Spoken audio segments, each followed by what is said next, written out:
This next poem is called Misnomer. If you guys know anybody who's Filipino, they might have a name and they might have a nickname. And so this poem is basically about that. Like, for instance, I have a uncle whose name is Jonathan, and his nickname, which sticks, is Wee Wee.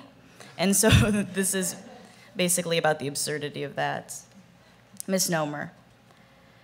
Christmas begins after your Uncle Bambi, whose real name is Charles, sticks the paper lanterns on the windows and above the doors, and when Uncle Weenie, whose real name is Winifred, and your cousin Marwin, who they tend to call Tawik, pulls the lichen, which they appropriately call Piggy, and when a neighbor whose name is something like Bubet plays the guitar outside. It's your first December in the Philippines, and all you can wonder is whether or not Santa Claus will still show up to his island bringing presents. It's too hot over here, and the roofs of the houses are not stable enough for deer hooves, Comet, Cupid, and Vixen. Outside, your Auntie Bum Bum, whose real name is Carmelita, calls you to help with the decorations. Your cousin Dinky helps too, and you don't need to ask why his name is Dinky. You just know.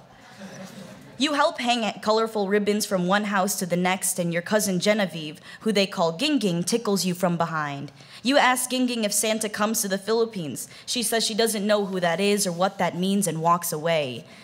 You ask your Lola, which translates as grandmother, whose real name is Kadang, but whose real name is Guadalupe, and she tells you to shut your mouth and go inside and eat.